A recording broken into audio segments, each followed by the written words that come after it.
مرحبا حبايبي. اليوم راح أقدم لكم طريقة تحضير خل التفاح الطبيعي. طريقة سهلة والنتيجة مدهشة وناجحة 100%. جربوها راح تدعولي. وعندي شوية نصايح راح اتركها لآخر الفيديو، بنصحكم تتابعوا الفيديو للآخر. عندي التفاح أنا غاسلته بشكل منيح. راح أقطع التفاح لأربع أرباع، وراح أشيل مكان البذر. كل أنواع التفاح بتصلح لتحضير الخل حبيباتي، الأحمر أو الأصفر أو التفاح السكري.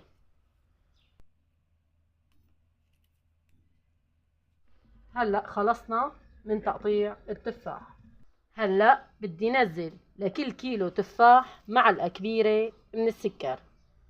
أنا عندي 3 كيلو تفاح، رح أنزل 3 معالق كبار من السكر. هلأ بدي أغمر التفاح بالمي، وفينك تستبدلي بقايا الشاي الموجودة عندك. المهم نغمر التفاح بشكل كامل لحتى ما يعفن معانا. بنسكر القطرميز بشكل محكم وما بنفتح الغطا لبعد 40 يوم كاملين. والأفضل تسجلوا تاريخ اليوم يلي سكرتوا فيه القطرميز. مثل ما لكم ملاحظين التفاح ارتفع لفوق، ما في مشكلة، اسبوع اسبوعين بينزلوا لتحت.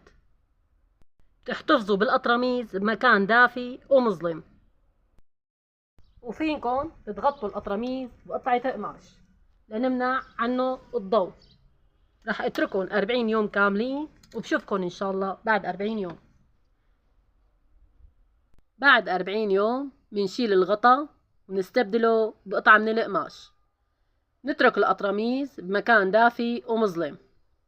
بعد فترة بتلاحظي وجود حشرات صغيرة عم تتطاير حول مكان الخل. هون بنعرف بأنه الخل صار جاهز لنعصره، وأنه عملية إنتاج الخل اكتملت، لأنه هاي الحشرات هي المسؤولة عن صنع الخل، لأنها بتتغذى على البكتيريا الضارة والملوثة وبتمنع نموها. راح استخدم كيس قماش لصفي فيه خل التفاح. هذا القطرميز صار له من شهر 23/11، ونحن هلا ب10/6، يعني صار له 7 شهور و13 يوم. وكل ما ترك الخل كل ما تركزت حموضته وصار أظرف. هلا بدي نزل الخل مع التفاح بالكيس القماش. شايفين قماية الخل؟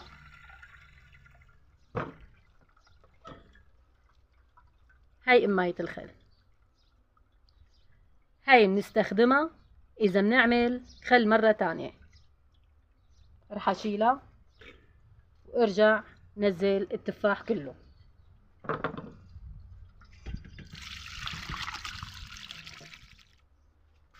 نسكر الكيس، بنحاول نعصر التفاح وهو بقلب الكيس هيك بهالشكل. نضغط عليه. بعد ما نخلص عملية العصر بنترك الخل لحتى يرقد، وبعدين بنعبيه بقناني.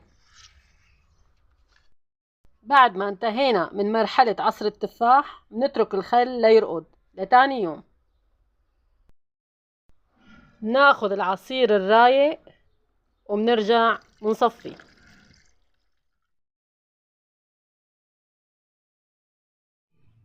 هاي الطريقة يلي قدمت لكم اياها نحن بنسميها الطريقة اللاهوائية، وهي افضل الطرق لتصنيع الخل الصافي. وهاي الطريقة صحية 100%، لانه ضروري يمرق الخل من مرحلة التخمير لمرحلة التخليل. وبحب لكم انه جميع انواع الخل يلي بنشتريها بتبقى فيها نسبة كحول، وهذا غير مقبول بالشرع. والسبب هو استعجال التجار لبيع الخل قبل اكتمال عملية التخليل. هلأ بالنسبة للنصايح يلي بدي أقدم لكم إياها لنضمن نجاح الخل معانا. أول شي الطهارة، ضروري نكون على طهارة قبل ما نبدأ بأي خطوة، وغسل الفواكه بشكل جيد. تاني شي بنستعمل العبوات الزجاجية وبنبتعد عن العبوات البلاستيكية. لازم نتأكد بأنه العبوات جافة بشكل جيد قبل ما نبدأ باستخدامها.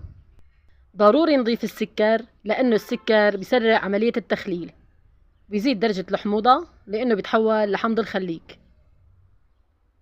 وهاي قدمت لكم طريقة تحضير خل التفاح بحذافيره، بتمنى تجربوها. بشوفكن على خير، باي باي.